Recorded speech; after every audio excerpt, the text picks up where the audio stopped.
안녕하세요. 와류기 공부 8강을 시작하겠습니다. 많은 분들이 수십 년간 와류기에 대해서 호불호 결과를 가져오고 있습니다. 그러면 그 수많은 사람 가운데 효과가 있다, 효과가 없다 이렇게 하시는데, 와류기를 부착을 했을 때 효과가 있을 수도 있습니다. 또 효과가 없을 수도 있습니다. 그러면 효과가 있다고 하는 그 와류기를 대상으로 해서 소비자분들이 와류기를 장착을 할 것입니다. 그런데 이론이 없죠. 이론이 없으면 어떤 결과를 가져오게 되겠습니까? 부작용이 발생하게 됩니다. 지금 현재 시중에서 와류기를 장착을 했다 하시면 꼭 테스트를 한번 해보세요. 엉터리 와류기가 넘을 수 없는 4차원의 벽이 있습니다. 그 벽요, 아주 쉽게 테스트할 수 있습니다. 해보시면 사기꾼이 판매하는 엉터리 와류기, 또 엔진에 이상을 초래하는 와류기 걸러낼 수가 있습니다. 자, 테스트를 어떻게 하느냐 하는 방법을 알려드릴 테니까, 와류기를 장착했다 그러면 꼭 테스트를 해보시고 자기 차량에 득이 되는지 아니면 부작용을 초래할 것인지 검토해 보시기 바랍니다.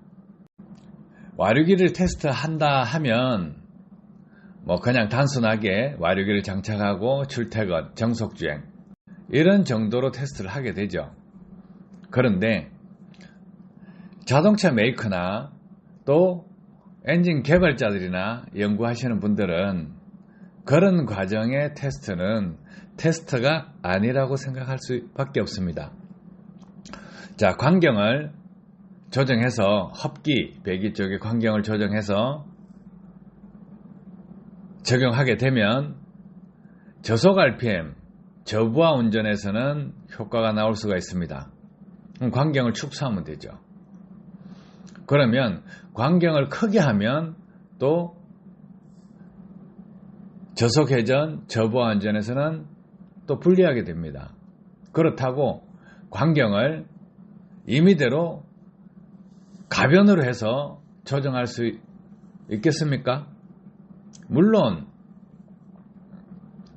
흡기 쪽이든 배기 쪽이든 조정할 수가 있습니다.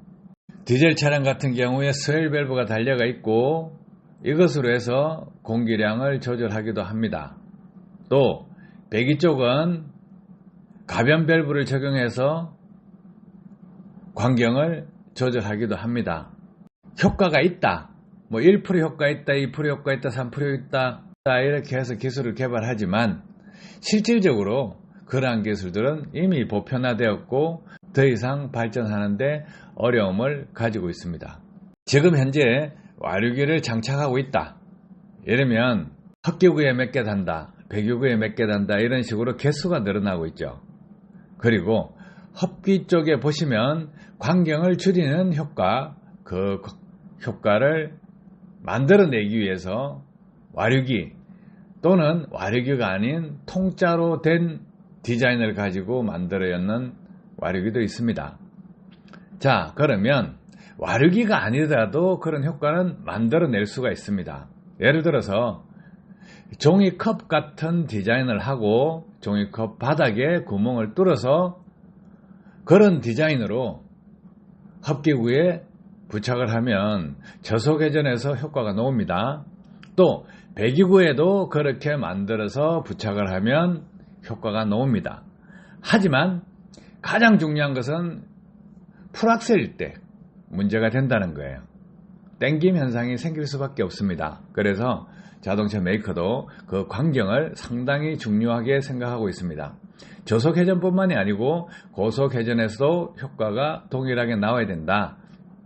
어떤 효과냐? 출력입니다. 공연비, 연비 향상, 매연 저감, 이 부분을 다 두루 만족시켜야 됩니다. 그래서 자동차 메이커에서는 출력, 연비, 매연 이 세 가지를 놓고 균형점을 맞춰두고 있습니다. 그런데 고속회전을 포기해버린다 하면 연비를 올릴 수 있고 출력을 향상시킬 수가 있습니다. 하지만 고속회전을 포함시켜버리면 약간 손해보는 부분도 있습니다. 그 틈새 모두를 만족시키지 않고 일정 부분 저속회전 이 부분만 효과를 보겠다 하면 고속회전에서는 부작용이 발생할 수밖에 없습니다. 그래서 지금 와류기를 장착하고 저속회전 또 저부하 운전에서 효과가 발생해서 차가 잘 나간다, 부드럽다, 조용해졌다 이렇게 하시는 분들이 있을 것입니다. 자, 그렇다면 그런 분들에게 권해드리고 싶은 것은 무엇이냐? 이 테스트를 꼭 해보세요. 자, 고 RPM 고부하 조건의 도로에서 주행을 하는 조건을 먼저 설정합니다. 그리고 차량에 풀 중량 적재를 합니다. 또 풀악셀 주행을 합니다. 오르막길 30도 이상 조건에서 주행거리 2km 이상 해서 주행시간, 도착시간을 스톱워치로 측정을 해보세요. 그러면 풀 중량의 악셀에다 풀악셀하면 오르막길 시작 시점에 출발해서 그 제일 높은 곳까지 2km 정도 달리게 되면 RPM이 풀 RPM이 됩니다. 최고 RPM으로 가고 또 연소 조건이 좋아져야 됩니다. 그럼 엔진 체크를 하는 거죠. 엔진 성능을 체크하는 것입니다. 그러면 이렇게 시간을 재게 되면 자, 토크도 나와야 되고 출력도 나와야 됩니다. 그리고 연소 효율도 높아져야 됩니다. 매연도 적게 나와야 됩니다. 자, 여기서 흡기나 배기 쪽에 튜닝을 한다 이렇게 하시면 오른쪽에 보시면 이슈 데이터 간섭을 할 수 있는 부분을 제외시켜야 됩니다. 자, 와류기를 장착해서 흡기 앞단에 설치한다. 그러면 흡기 앞단에 설치하게 되면 와류기로 인해서 풍속이 일부분 빨라질 수가 있습니다. 센서 주위에서만요. 전체 공기량은 증가할 수가 없습니다. 그래서 센서 주위에 공기 흐름 속도가 빨라져서 연료 분사량이 늘어났다. 이렇게 되면 연료 분사량이 증가합니다. 그러면 출력이 당연히 올라가겠죠. 그러면 그것은 공연비를 좋지 않은 조건, 불완전 연소가 더 발생하는 조건으로 바뀔 수밖에 없습니다. 해서 이 부분도 문제가 생기는 것이고요. 자, 산소 센서 앞단 이렇게 설치하시게 되면 또 연소 조건에서 산소 센서에서 피드백 되는 값이 희박 연소다 하는 조건이 또 걸리게 됩니다. 그러면 연료 분사량이 또 늘어납니다. 그러면 출력이 또 증가하겠죠. 또 산소 센서 뒷단에 해도 유사한 문제가 발생할 수 있습니다. 자, 산소 센서 근처에 장착을 하면 이슈 데이터에 간섭을 주기 때문에 이 부분도 배제를 하셔야 됩니다. 자, 이슈, TCU 소프트웨어 변경하는 사람도 있습니다. 매핑이라 그러죠. 자, 스포츠 모드로 하면 TCU에서 어떻게 하겠습니까? 저단을 오래 물고 있습니다. 그러면 출력이 올라가겠죠. 회전수가 뜨면서.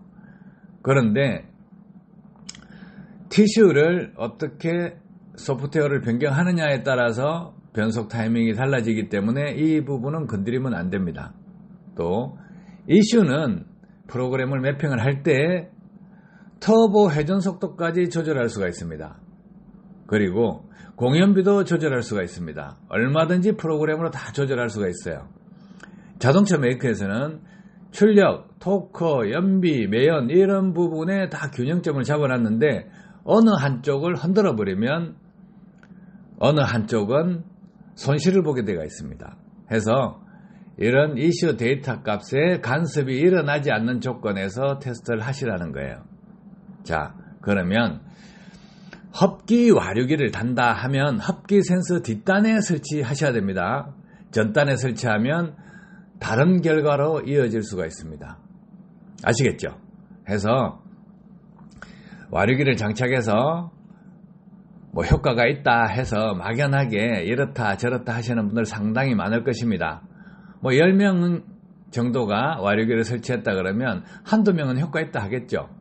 뭐 7, 8명은 모르겠다 하시는 분도 있을 거고 오히려 나빠졌다 하는 사람도 있을 것입니다. 그러면 모든 조건에서 다 충족한다 하려면 와류기가 제일 극복해야 될 부분은 이 부분입니다.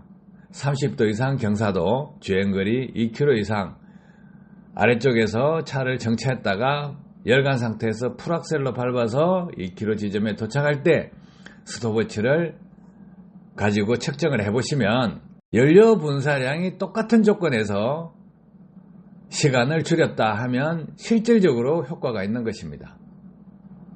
해서 이 부분까지 테스트를 하시고 난 다음에 효과가 있으면 효과가 있다, 효과가 없으면 효과가 없다고 하십시오. 자, 흡기나 배기 쪽에 병목 현상이 생기도록 만들어 두면 저속회전, 저부하 운전에서는 토크가 증가할 수 있습니다. 출력이 향상될 수 있습니다. 그리고 연소 효율이 높아질 수 있습니다. 무조건 없다가 아니에요. 효과가 있을 수 있는데 고속회전, 고부하 운전에서 어떻게 될 것이냐, 부작용이 생기느냐 생기지 않느냐, 이 부분은 스스로 검토하는 시간을 꼭 가져보시기 바랍니다. 아시겠죠? 도움 되셨길 바랍니다. 감사합니다.